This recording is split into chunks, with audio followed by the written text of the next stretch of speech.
We are back with the Elaborators podcast, episode 54. Who's counting? I am producer Simon here, and I've got two friends. They're here as guests. They're very special guests. All of our guests are special, but I will admit that I don't get them anything. I think I've even forgotten bottles of water today. So welcome guests. We have Fatai here. Hello. Sorry that I've provided nothing as a hospitable advantage to attending the podcast. I drink from the well. It's all right. Okay. Let it be known. And we have Pastor Stan over there on the end today. You got your way to the middle the last podcast. I did. Now I'm And demoted now you're again, right? Now you're back over there. There we go. So I'm just honored to be in the room with Fatai. Oh. So, yeah. Who is Fatai? I'm honored to be in the room Who is Fatai? Fatai? with Stan, with Pastor Stan. Sorry. Hi. Well, the people that don't have a clue who you are, Ooh. us two have been on here for That's right. way too many episodes. I think this might be your third. Yeah, I think. something like that. So who are you? That's a great question. Who are you in the context of Werribee Baptist Church? Yes, I am the creative director. Am I? Yeah. And ask him. He's the boss. Go with it. Yeah. I have the pleasure of leading the worship team here at Werribee, and we have fun. Just True. worshiping the Lord and leading this amazing congregation in His presence. And every week we get to do it every week. Right. It's pretty cool. Funnily enough, Sunday comes around every week. It does. That's true. It does. Sunday's coming already. Yeah. Yes. It was just happened. But And but who is- Fatai, actually, I want more of Fatai's background. I was about to ask, can and we who do is that? Fatai not Yeah, okay. related to Werribee Baptist Church? Ooh, a daughter of the Most High. I'm loved. Pastor Enike? Or? I'm saved. A bit higher than that. Yeah. No, I am my father's daughter, though. That's another way to explain who I am. Mm-hmm. I am like my father, Enoki, as you might know, Pastor Enoki. I sing for a living outside of my role here, which kind of goes hand in hand. It's all music related, but yeah, I am a believer. I love Jesus. I'm a creative at heart. I love people, and I enjoy creating opportunities for people to meet Jesus, whether it's at church, outside of church, in relationships. That's what it's all about, relationship, right? So I do my best to make the most of every moment to do that. All right, that's the podcast. Thanks, everyone. Nothing more needs to be said. No, I'm just joking. Good intro. That's good. Okay, thanks. Welcome, Fatai, everybody. Applause button? There's I've had bad history with this, so I'm going to stare at it. Have a go. Hey. I could read the size Thank 6 you. font. There's a in-studio audience. And we will, Fatai, you are cradling a guitar as your comfort object here on the podcast today. Yep, it's my sensory object. Yeah. And we will be hearing from that guitar later Yes. on in the podcast. So that's exciting. Ooh. So wait, no matter how boring this gets, wait. Right. Wait. You know. And it's going Or to just get skip, boring. skip through to the end. I'm kidding. You won't want to miss any of it. So Right. stay with us. Stop listening at 2 speed like I do in every podcast. Slow us down to 1 and we'll try and talk faster. Yes. There we go. And then it gets normal. Anyway, right. Enough about that. The podcast today is all about, I better read my notes so that I actually talk about what the podcast is actually about. We're covering a few different things. One of them is the song that we'll hear from you later, which is an original.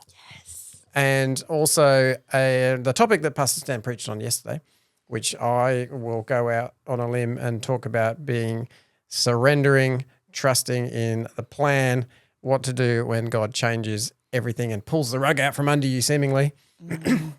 And maybe those two things might actually relate to each other in some way. We might be able to find the segue between. So your message yesterday, Pastor Stan, Yep. was on Mary. We've got a little bit of a Christmas theme going on. We are in December here when we're recording this. Can you give us like your elevator pitch on what you did yesterday? What I did yesterday. Yeah, not an 8-minute sermon. like the Pope declares. That is the elevator pitch. I want like an I eight- ride slow elevators. I want I like go an 8 all second, the way to the penthouse, right? an So- 8 second pitch, not an 8 minute An pitch. 8-second pitch. No, eight, you know what I 8-second mean. pitch is I will trust and believe and let God lead. Boom. Great. What about the part that I think everybody in the room really latched onto when you just told everybody to give up? Give up. Yeah. It just, it almost didn't make the sermon, but I just had this compelling unction or whatever you want to call it. I could not do it, but I wasn't even sure it fit the sermon. But it was talking about surrender. And I just made a statement that said, if you're frustrated in life or if you're scared, if you're skeptical, if you're not sure what's going on, and sometimes in life we just want to give up. I said, give up. Which sounds ridiculous. It's like, that's so inspirational. You want to give up in life? Give up. Right. That's going to make you millions. Write a book. Hey, there we go. So, but what I really was getting at is when you want to give up, surrender. Let go of it. Let God take care of it. That's what the give up was all about. Jesus, take the wheel. Yeah. As the famous song goes. Yeah, there is a song about that. A country song, I think. Yep. Yeah. That's not the song that Ty's singing later on. No. I bet she could, though. I bet she could. And so as part of that, well, not really related to the giving up part, but we talked, you brought angels into the conversation. Well, that's what the whole series is. It's angelic announcements around Christmas. And it's about people living their ordinary, everyday life, and then that being interrupted by an angel, a messenger from heaven, with God saying, got a different plan here. So that's what we're going through over the next few weeks. Now, how do angels, do they cause a bit of trouble throughout the Bible? Have they got a regular pattern through They the cause Bible? trouble throughout the Bible. When angels show up, it gets people's attention. Right. So I would say that's probably the if you want to say they're causing trouble, it changes up people's plans usually because it's a message from God, and it usually is, hey, they usually start with don't be afraid, because apparently angels are scary, and, Maybe word got around that everyone's plans change when an angel turns up. it's like, That's what they're saying. Don't be here we go. afraid. Yeah. You're going to mess with the plan. Yeah. Don't be afraid. But throughout the Christmas story, the angels kept making the announcements, and that set the stage. Without the angels making the announcements to Mary and Joseph and the shepherds, it wouldn't have been as convincing. Mary needed that angel to talk to her to set it up for her to understand what happened. Can you imagine if Mary, if it all happened, she was pregnant with Jesus, but an angel had never told her what was going on? It's like, how did you turn up pregnant? Well, I have no idea. And for Joseph, he needed the angel, and you're going to hear about this week in Pastor Enike's message. But it's Joseph needed that for him to be able to accept that his bride to be was pregnant and not put her away. He was going to say, "Yep, done."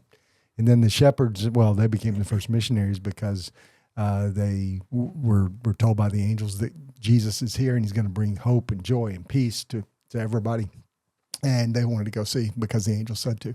So anyway, the angels got things moving in every one of those cases. So my question would be, you mentioned in the sermon how the plan that was then brought into Mary was like an impossible, seemed impossible. Yep.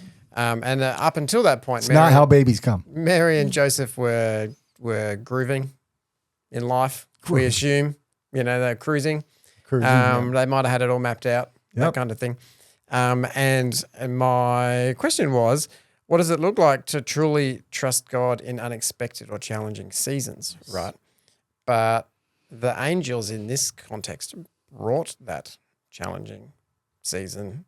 Like Mary was cruising, right? They were pretty good. Yeah. And so, but she still trusted in God. She obviously, because she was chosen. Yep. So when those seasons do suddenly appear, what's it look like then in the God trust relationship through those seasons?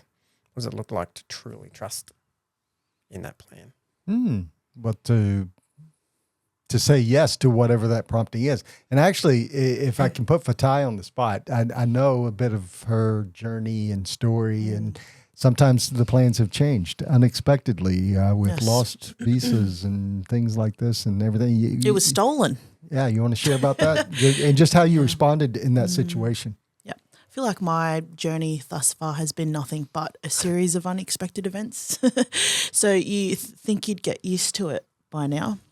But every time that angel shows up, every time the Lord is like, let's go left, let's go right, it's still challenging, but I feel more comforted and more prone to obedience the more I get to know who he is.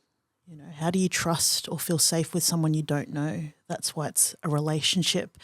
And so, you know, life is full of ups and downs and can be really overwhelming, especially in those hard seasons. But we need to constantly remind ourselves of who God is and what he's done and what he continues to do. That's our true north. That's our anchor. That's what helps us say yes, you know, even when it's difficult, is knowing that God is faithful. He walks with us, Emmanuel. Wow. And he knows what's best. And he will love us through those challenges. But yeah, I can imagine it being hard to say yes if you don't know him. So you know, we need to be reminding ourselves of who he is in the word, in prayer, surrounding ourselves with others who do know him, and hearing testimonies are really powerful as well. It's encouraging to know someone else has also been through what you're going through. But of course it takes practice. So you got to kind of build up some sort of consistent process, if that's the way you operate, because it's easier said than done, of course. But we are creatures of habit. So, you know, when those challenges do come, it's like, how do we get back into that place of trust and surrender? How do we go back to that secret place, as I would like to describe, is my secret place with the Lord. And yeah, it's basics, just in his word. It's praying. It's communing with other believers. That was gold. All right, there's That's gold. second gold, ending to the gold. podcast. Just that whole you had a mic drop moment like 3 minutes ago, and you could have dropped it, but that's okay because you kept going and it was still more gold. But you can't trust somebody that you're not in relationship with, you know. And You're right. Imagine that stranger walks up to you at the shopping mall and says, "Hey, it's time for you to change your job." Yeah. It's like, what are you? Oh, yeah, right. Yeah.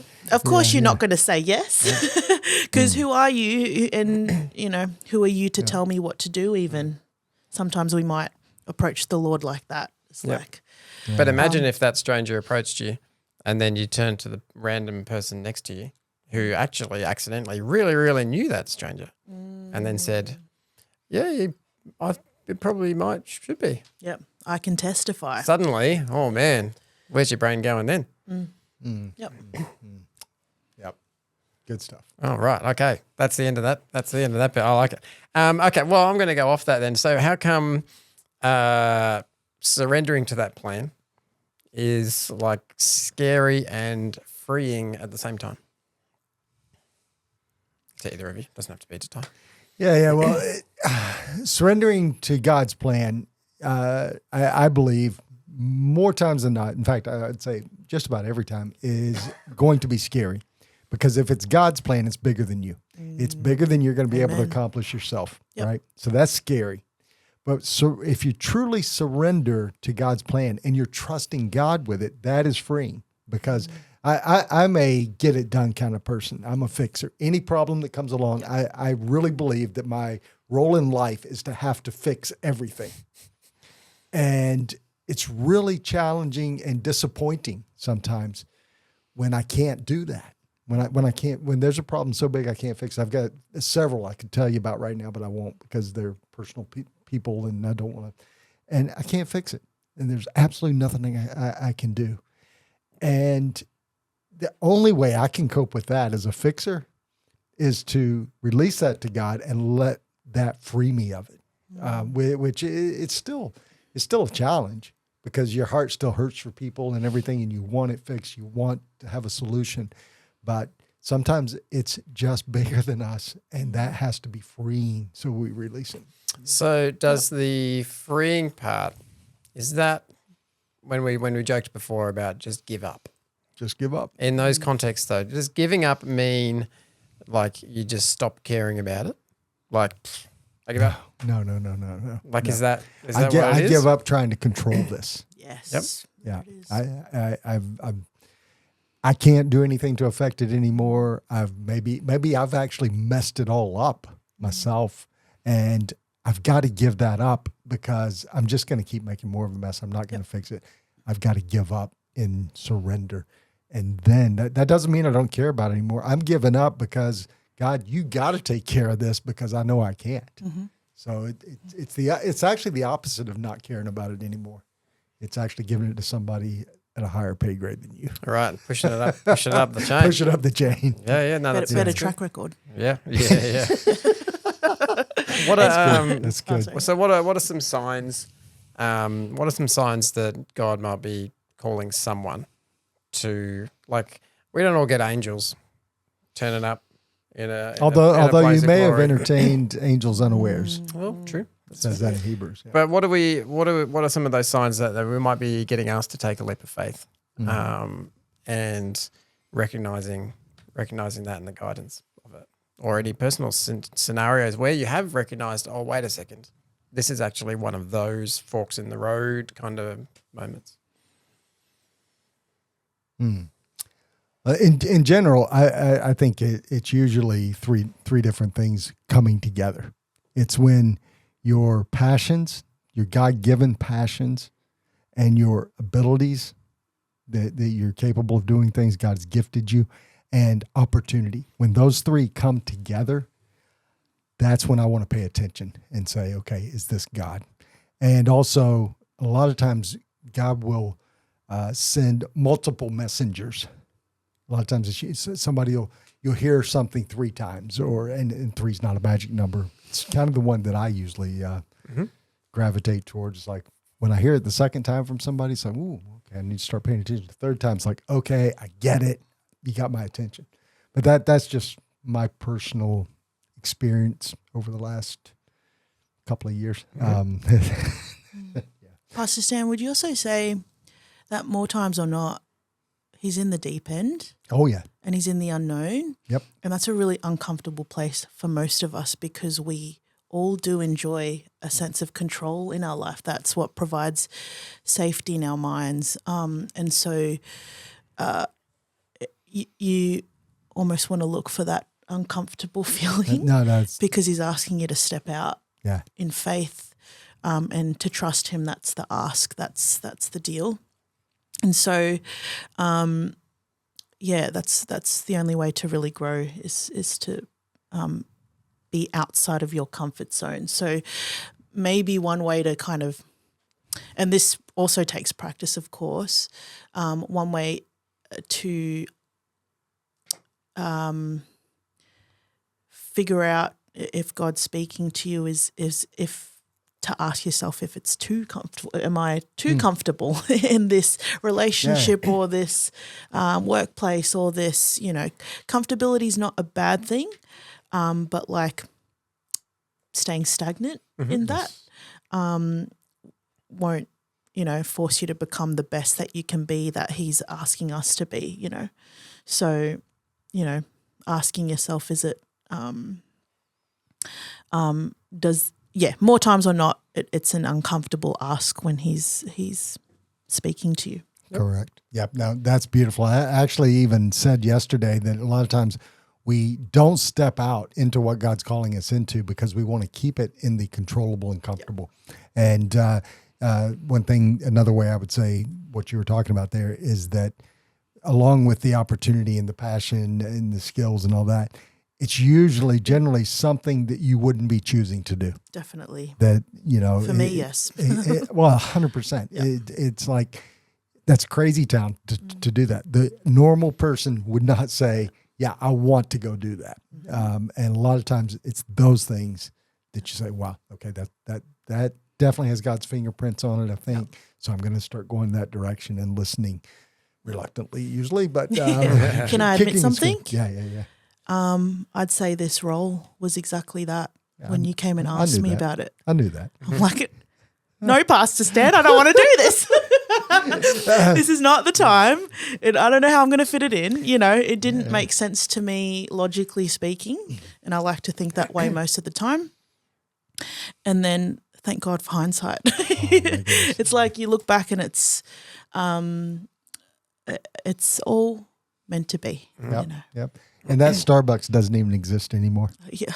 You know. Come on. Wow. Yeah, that was where the conversation started. Funny. Yeah. wow. That's all right. My journey here as the communications and integrations person started as the kidsmin transition person. We got one As if I'm coming in for the kidsmin. Yeah. One project. Yeah. Seriously. Can Stan you still make wants this me in beautiful? charge of kidsmin. Yeah, some days, but actually, Mel's great. It's sorted now. She's not. It's sorted now. But anytime we need to transition, Now you have the transition to a campus and transition the name and transition. Oh my gosh. Yeah. No, it's all good. I love it. I love the challenge. So what's last little question on this kind of topic, and then we'll dive into some other stuff. Talking about all of that and the recognition of all of those steps and things. What is the value or importance of looking back at past examples of God's move and faithfulness as a support to be like, yes, okay, I'll go this way. Got any examples? Well, it's not an example, but I would say that God is faithful. That's part of His character, and you are not so special that He's going to stop doing that. You know, and when you see all the things He's done in the past in other people's lives, but even in your own life, you just lean into that and say, okay, you know what? God does show up. God does take care of things, and even the times where He didn't show up the way you wanted Him to, and you were disappointed because. A secret here. Don't tell anyone else this. But sometimes we're actually disappointed with God because He doesn't come through the way we thought. Definitely. Doesn't mean He wasn't there and not answering and wasn't in control. And in hindsight, you're still able to see that. So it's not just the positive things that you've seen God do, but the hard times that He's guided you through, the hurts that He's guided you through, and that you're still standing, in the end of that. So,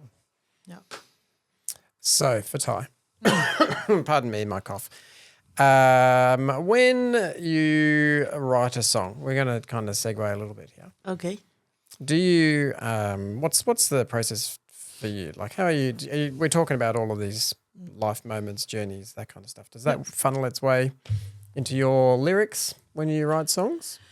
In terms of the writing process, it starts with an idea.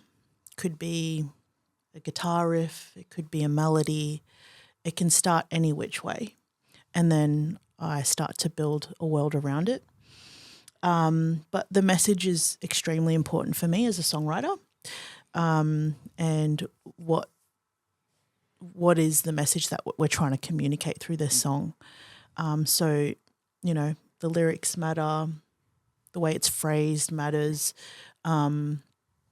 and especially when it comes to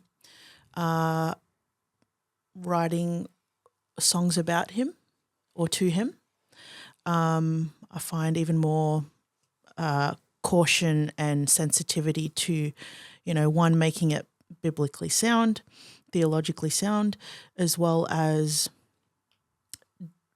digestible. There's a few things you're thinking about as a writer. It's like the message itself, the heart behind it, how people perceive it, especially when it's a congregational song as well, when they're actually singing it, which was the intention with this particular song. It wasn't an item, or it can be an item. Any song can be an item. Had you written congregational songs before?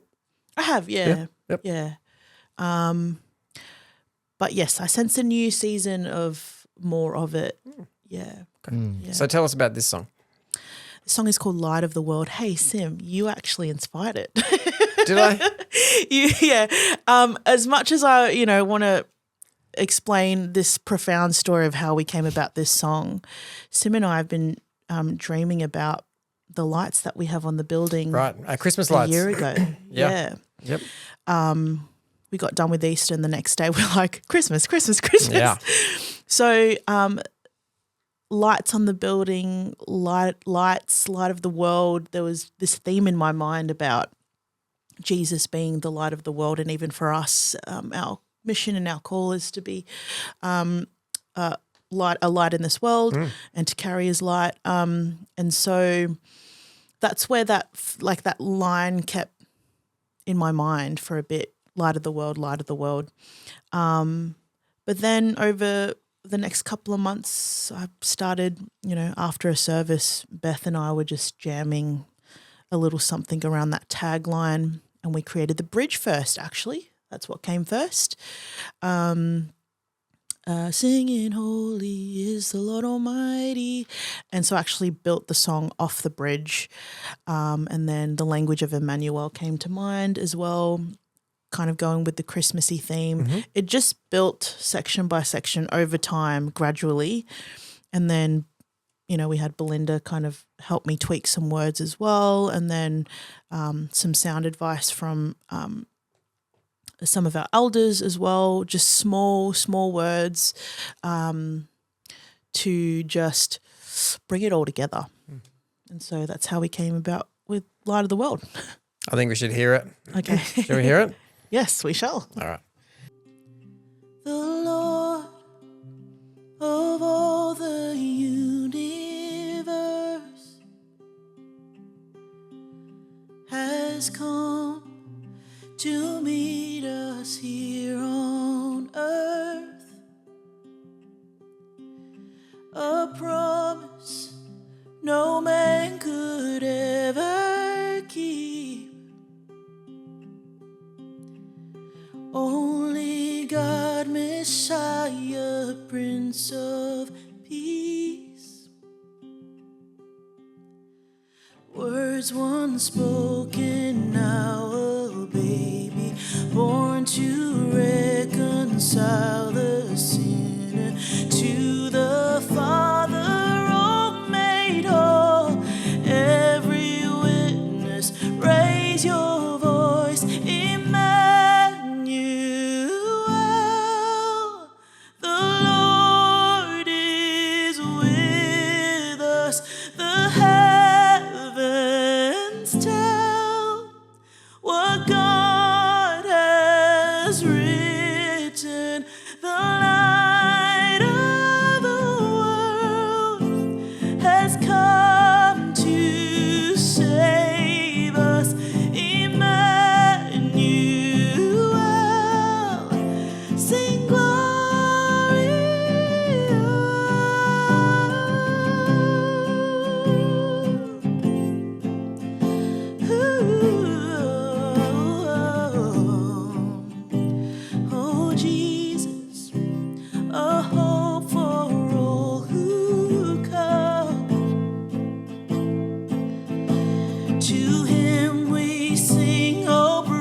singing, holy is the Lord Almighty, worthy of all glory. Every tribe sing Gloria, Gloria, Emmanuel. The Lord is with us. The heavens tell what God has written.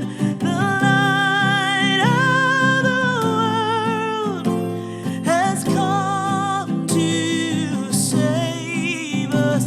Emmanuel, sing Gloria.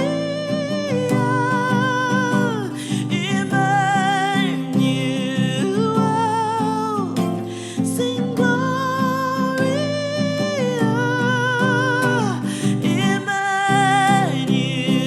Emmanuel, sing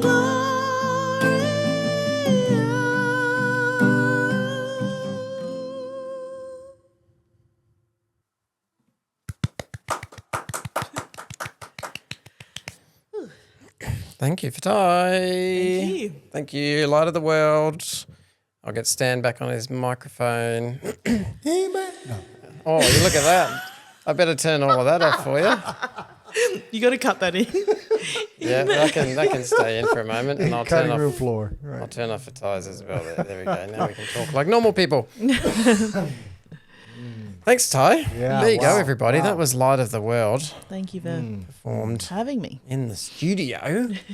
Is that available yet? It's not. No, we actually just wrote it for the Christmas season, but maybe one day we'll record it as a team. Yeah, I hope so. You never know. Hope so, along with many others. Mm-hmm. Yeah. Great. Thank you. I'm going to wrap the podcast ep right there Nice. with those two. Thanks, guys, for coming in. Thanks for having us. For everybody watching and listening, what should they do, Stan, now with this knowledge? What should they take home today? Oh, I thought you were rapping. Okay. Oh, I mean, we are. I would encourage people to reflect on maybe an area of your life, and this is going to be very personal. It's as you've listened to this, maybe if you've gone back and you listened to the message from yesterday, you listened to that song, is there something specific that's just nagging you, or a prompting? Lean into that.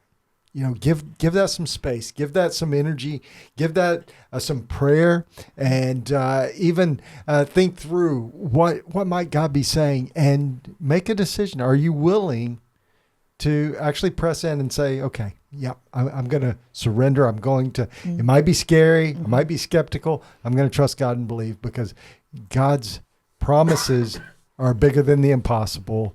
God's presence will comfort you when you're scared.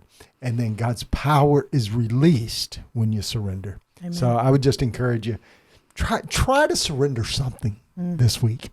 Yeah. Love it. Amen. And with that, I will declare us done. For the year. For the year, I suppose. Yeah, if people are listening to this at some point, then this is the end of this year, 2024. Wow. Oh my goodness. We are through another What's year. going to happen in 2025? What is going to happen in 2025? I mean, in the world. Right. What if you ask that question at the end of 2019? Oh, man. Don't say it, Stan. That's forever ago now. I know. Wow. Can you believe it? Wow. All right. Well, let's just take that at hand that there's God's plans. Nobody knows. Surrender everything to God, because we don't know what's going to happen in 2025. That's it. And we'll see you next time. Bye.